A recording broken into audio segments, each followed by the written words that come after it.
If irony could kill, I'd be 6 feet under before the ink on the contract even dried.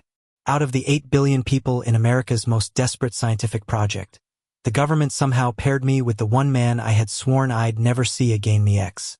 Not just any ex, but the one I shattered with my cowardice 3 years ago. The first time I saw Ethan in that sterile white laboratory, my chest locked like a vault.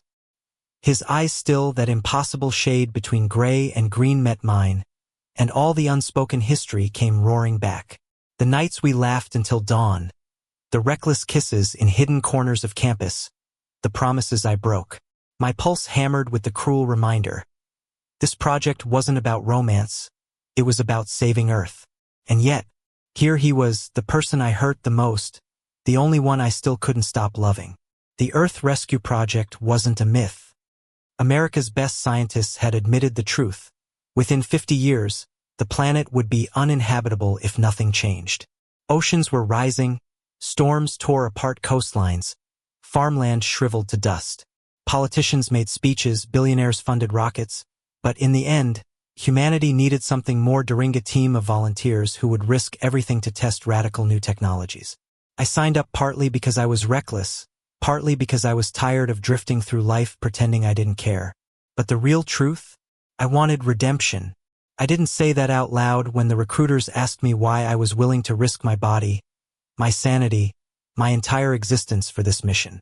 Instead, I shrugged and muttered something about wanting to make a difference. Now, standing across from Ethan, I realized redemption had a cruel sense of humor. Because here was the one person I owed the deepest apology to, and fate had trapped us in the same room, the same mission, the same suffocating silence. "Dr. Morgan, meet your co-lead," the director announced with pride, like she had just introduced peanut butter to jelly. She had no idea she'd just dropped a nuclear bomb. Ethan gave a curt nod.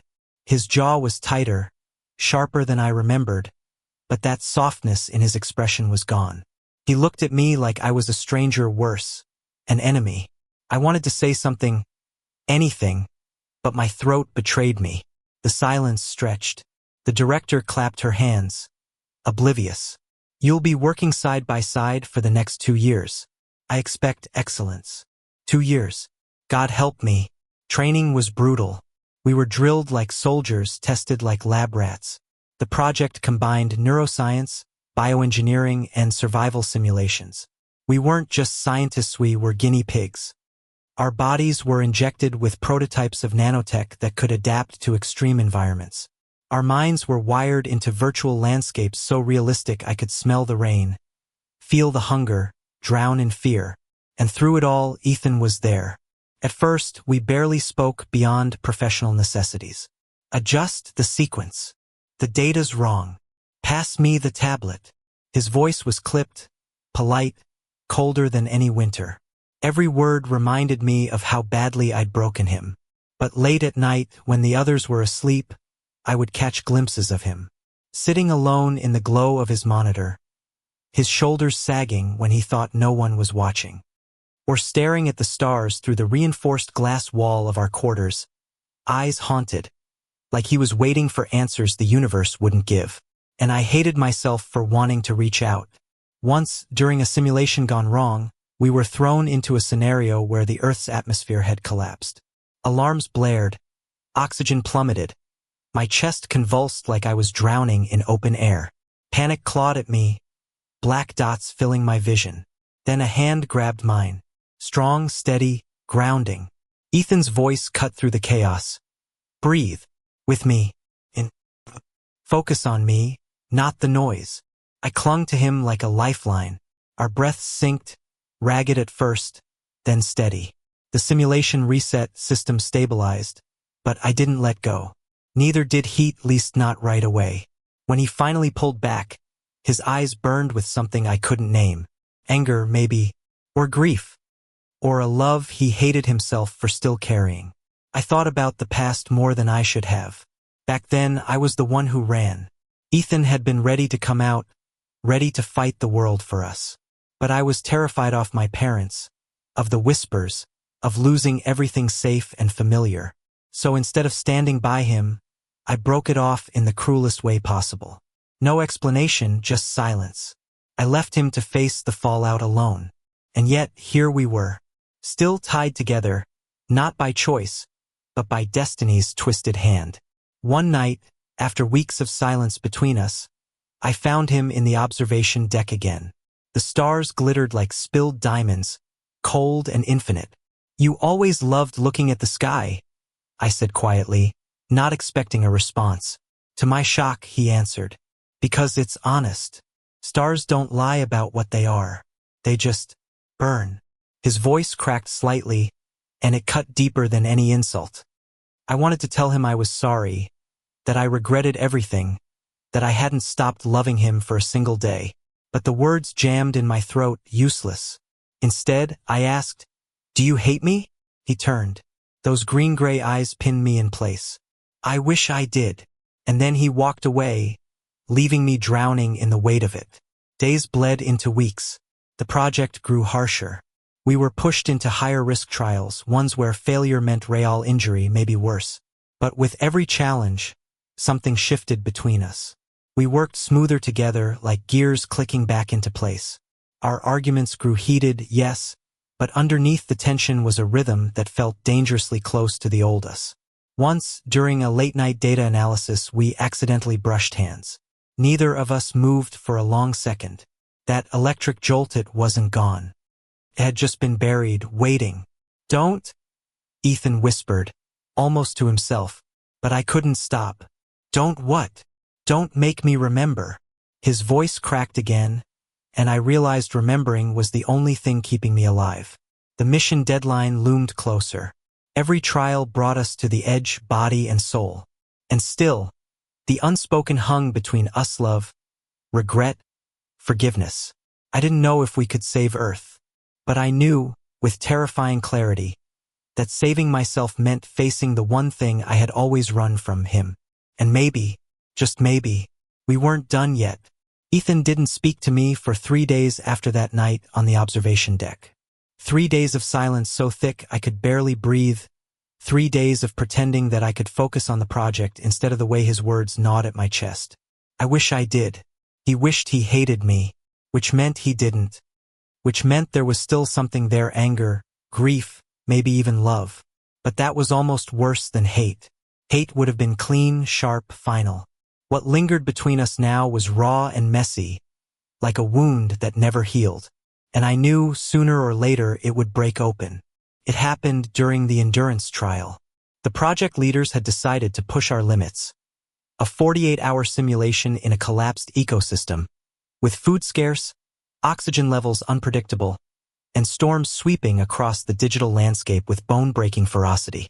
We were dropped into the middle of it, packs strapped to our backs, nanotech in our veins humming like bees. The ground cracked beneath our boots, the horizon choked with ash and dust. We had to survive together, fail the trial, and get pulled from the project. By hour 20, exhaustion had set in. My throat was raw, my muscles screamed, and hunger gnawed like a wild animal.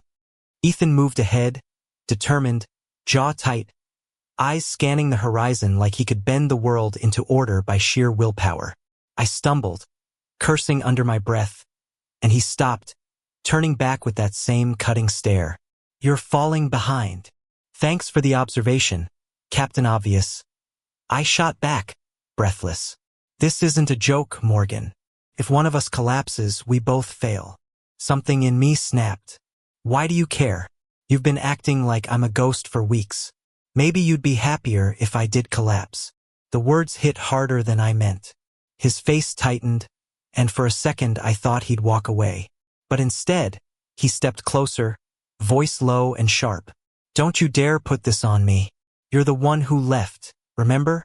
You're the one who disappeared without a word. You don't get to act like I wanted this distance."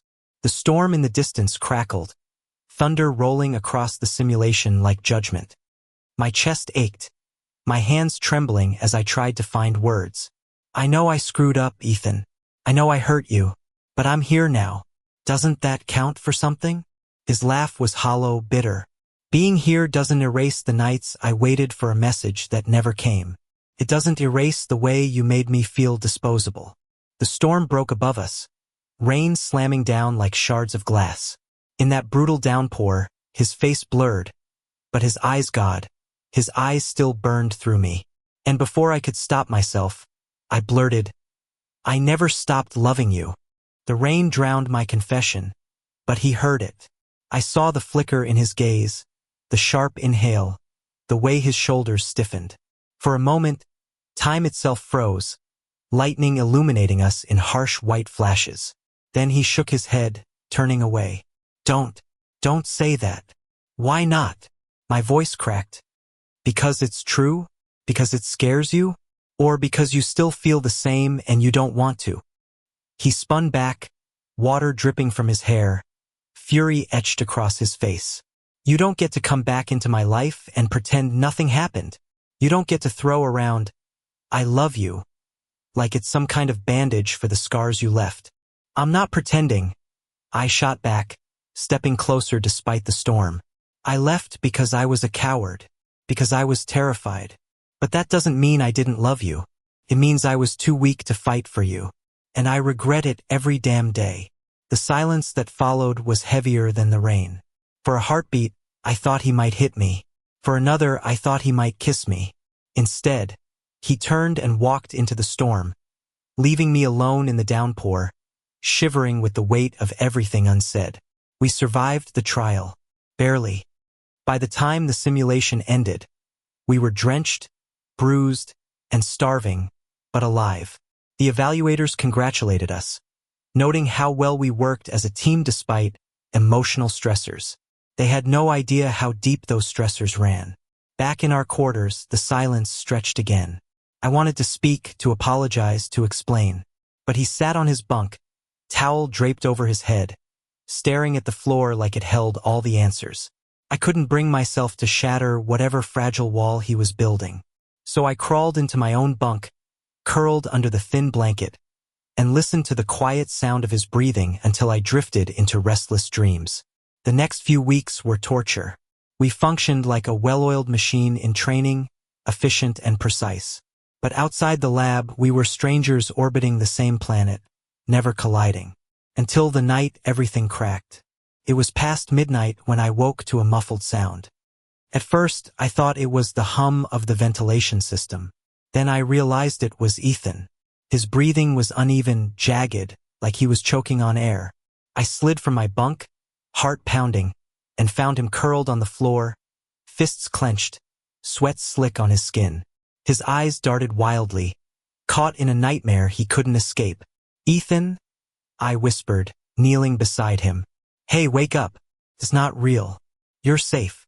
His eyes snapped open, glassy with panic. Before I could move, his hand shot out, gripping my wrist with bruising strength. "It's all falling apart," he gasped. "The simulations, the storms, they feel too real. What if we can't fix it? What if—" Hey. I cut him off, squeezing his hand back. "Look at me. Just me. We're okay. You're okay." His chest heaved, tears mixing with sweat. Slowly, his grip loosened, his breathing steadied. He sagged against me, trembling, and for the first time in months, the walls between us cracked. "I hate that you still make me feel safe," he whispered, voice breaking. I swallowed hard, every nerve in my body screaming with the urge to hold him tighter. "Then don't hate it. Just let it be what it is." For a long moment, he didn't move. Then, tentatively, he leaned into me, his forehead pressing against my shoulder.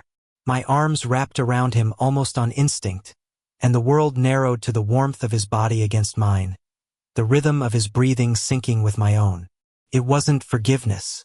It wasn't reconciliation. But it was something. A crack of light in the darkness. Of course, the project didn't give us much time to breathe. 2 days later, disaster struck during a live nanotech test. The tech was supposed to stabilize our bodies in low-oxygen environments. Instead, it malfunctioned. My chest seized, lungs burning as if the air had been sucked out of the room. I collapsed, clawing at my throat, the world tilting into black. The last thing I saw before darkness swallowed me was Ethan's face wild with terror, shouting my name. When I woke hours later in the infirmary, his hand was wrapped around mine. His head rested against the mattress, eyes red-rimmed from lack of sleep. For a moment, I thought I was dreaming. Then he stirred, lifting his head, and those green-gray eyes locked on me with such intensity it stole the air from my lungs. "You almost died," he rasped. "I'm still here," I whispered. His jaw clenched, tears glistening at the corners of his eyes. "Don't you dare scare me like that again." Before I could reply, he leaned down and kissed me. It wasn't soft or tentative or careful. It was desperate, furious, a storm bottled into one impossible moment. His lips crushed mine, salt from his tears mixing with the heat of his mouth. I kissed him back like I'd been starving for years, and maybe I had. When we finally pulled apart, breathless, the room spun. "This doesn't mean anything," he said hoarsely, though his trembling hands still gripped mine. "Then why did it feel like everything?" I asked. He had no answer. Neither did I. The days that followed blurred into a dangerous dance. We trained, fought, laughed in rare bursts we both pretended not to notice. At night, sometimes our hands brushed, sometimes our gazes lingered too long. Sometimes, when the world was quiet, I could almost believe we were finding our way back. But beneath it all, the storm was still waiting. Because love alone couldn't erase the past. And sooner or later, we would have to face it. The kiss should have been the turning point. In every story I had ever read, that was the moment when two people who had been torn apart finally let themselves fall. But in real life, love was never that simple. After that night, Ethan and I orbited each other like comets on a collision course, bright, burning, inevitable. Some days, the gravity between us pulled too strong to resist. Other days, the shadows of the past flared like warning sirens, pushing us apart. And all the while, the project hurtled forward, each test more dangerous, each failure more unforgivable. It was during the high-gravity simulation that everything broke open. The room had been adjusted to mimic the crushing pull of a planet 3 times Earth's mass. Moving even a finger felt like dragging iron chains. Our nanotech implants were supposed to compensate to keep us from collapsing. Mine failed. My knees buckled, and I hit the ground hard, pain ricocheting through my ribs. I tried to push myself up, but the weight was unbearable, like a mountain pressing me into the floor. "Jackson!" Ethan's voice cut through the dense air, sharp and panicked. He was at my side in seconds, muscles straining as he fought the same crushing force. His hands slid under my arms, hauling me upright, his breath ragged. "Stay with me," he gritted out. "Two can't," I gasped. My vision blurred, blood roaring in my ears. "Yes, you can. You hear me? You don't get to give up." His forehead pressed against mine, sweat mingling. His eyes, those impossible green-gray eyes, blazed with fury and fear. In that moment, I wasn't in a simulation. I was back in the dorms years ago when he had begged me not to walk away. And just like then, I was breaking under the weight of my own cowardice. "I'm sorry," I choked. His grip faltered. "For what?" "For everything. For leaving. For hurting you. For still loving you and being too afraid to admit it." The words spilled out in broken gasps, raw and unfiltered, as if the gravity itself was squeezing them from my chest. Ethan froze, eyes wide, and for a heartbeat, the crushing weight didn't matter. The only thing that existed was the truth between us. Then the simulation ended. The gravity lifted, and I collapsed into his arms, trembling, drained. Later, in the infirmary, silence stretched between us like glass. He sat in the chair beside my bed, hands clenched, eyes fixed on the floor. Finally, he spoke. "Do you even know what you did to me?" His voice was soft, but sharper than any blade. "I thought I did," I whispered. "But maybe not enough." He looked up, and I saw the storm in his gaze. "You broke me, Jackson. You didn't just leave, you erased me. You let me believe I wasn't worth fighting for. Do you have any idea what that does to a person?" My throat closed. Tears burned my eyes. "I do, because I've lived with that same voice in my head every day since, telling me I wasn't strong enough, brave enough, good enough for you. And it's true, I wasn't. But God, Ethan, I never stopped loving you." He laughed bitterly, shaking his head. "Love isn't supposed to feel like drowning." "Maybe not," I said. "But sometimes it's the only thing that keeps you from letting go." The words hung there, fragile and dangerous. For a long moment, he just stared at me, breathing hard, as if he was standing on the edge of a cliff. Then he stood, muttering, "I can't do this," and walked out. I thought that was the end, that whatever fragile thread had been pulling us together had finally snapped. But fate wasn't done with us. The next trial wasn't a simulation. It was real. We were flown to Nevada, where the desert stretched endless and unforgiving. The project had built a test facility here, giant turbines, solar fields, underground bunkers.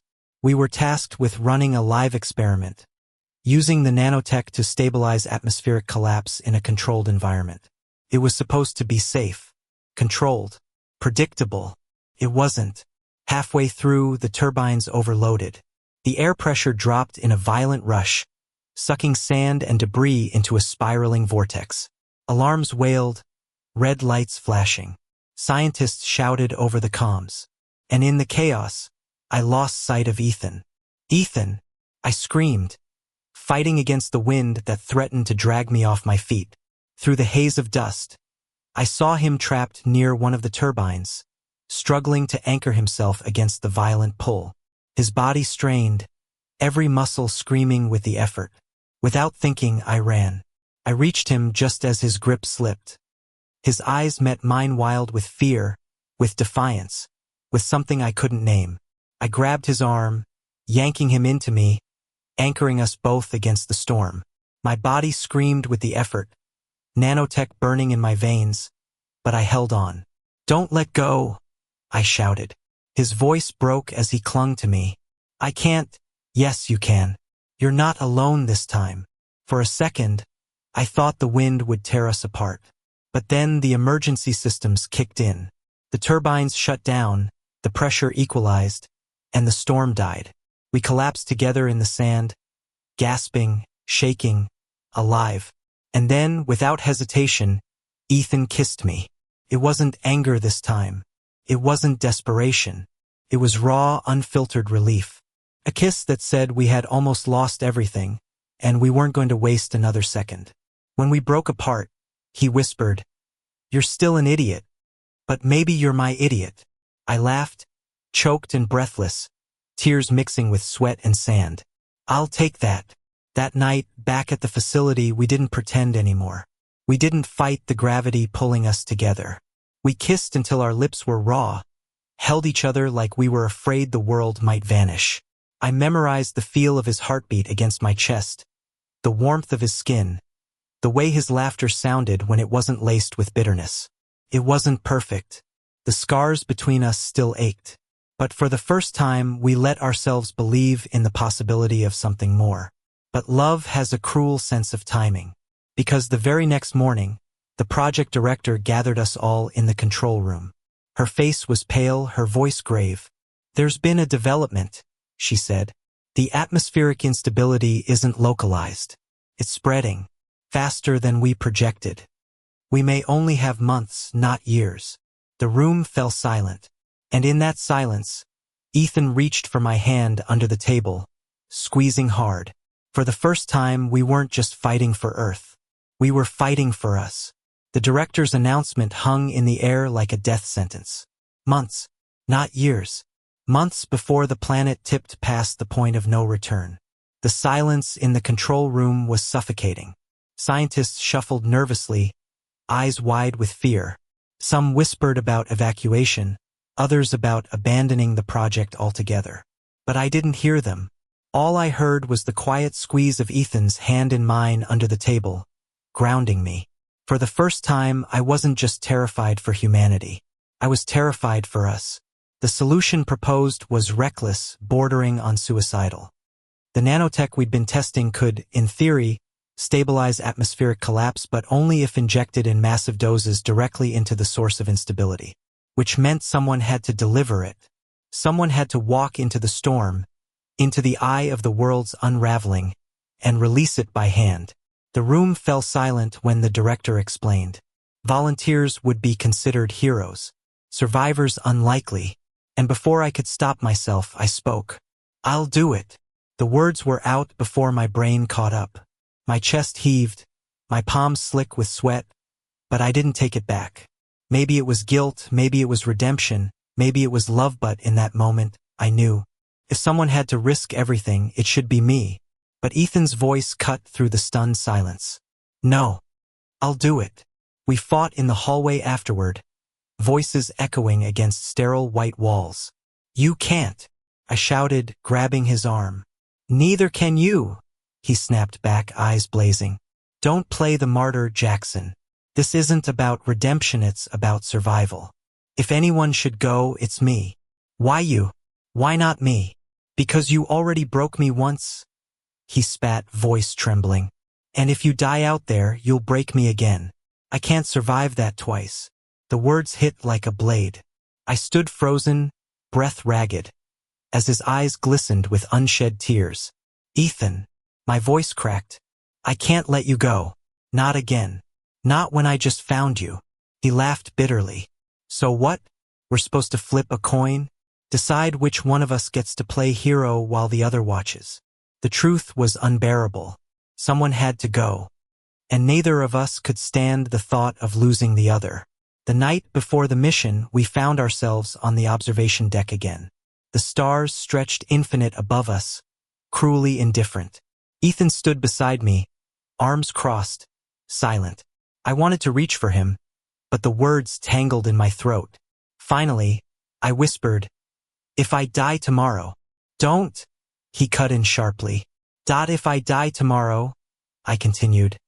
Promise me you'll keep fighting. Promise me you won't give up. His jaw tightened. Don't you dare put that on me. I need to hear it. He turned, eyes blazing. And what about me? If I die, what do you want me to promise? That you'll move on? That you'll forget me? I swallowed hard, my voice shaking.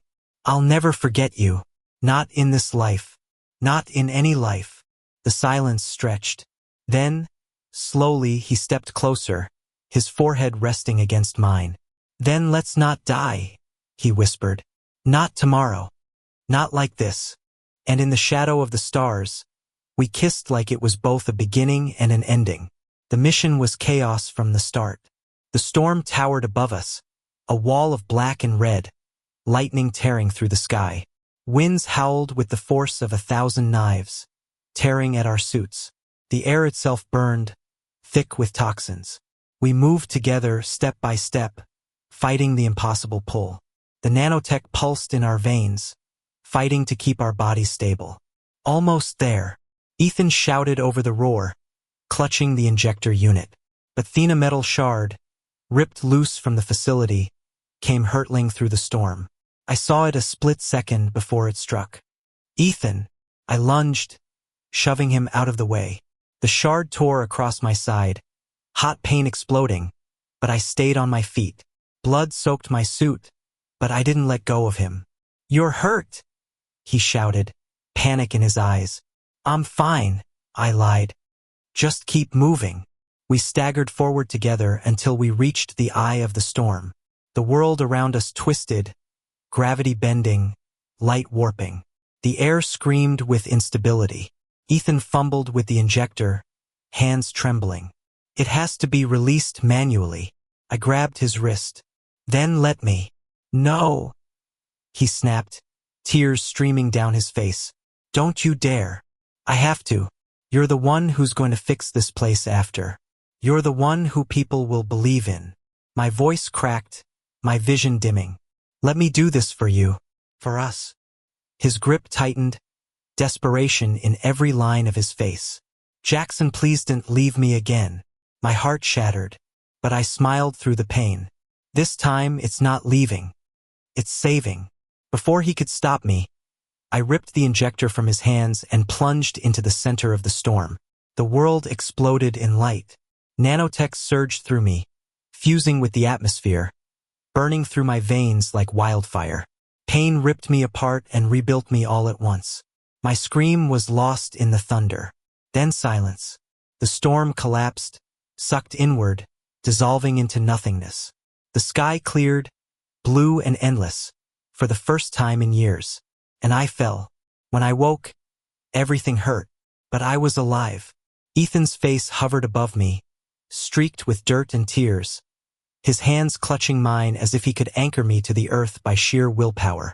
"You idiot," he choked out, sobbing.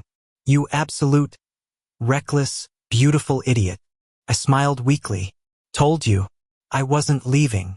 He kissed me then, hard and desperate, and the world blurred away. In the weeks that followed, the news spread like wildfire. The storm had collapsed. The Earth Rescue Project had succeeded. Humanity had hope again. People called us heroes. I didn't care. The only thing that mattered was that Ethan never let go of my hand. Not once. We spent our days helping rebuild. Our nights tangled together in the quiet safety of each other's arms. Sometimes the past still hurt. Sometimes scars still ached. But we learned to live with them, because love wasn't about erasing pain. It was about choosing every day to stay. Months later, we stood together on the observation deck once more. The sky above was clear, stars shining like they hadn't in decades. Ethan leaned against me, his head resting on my shoulder.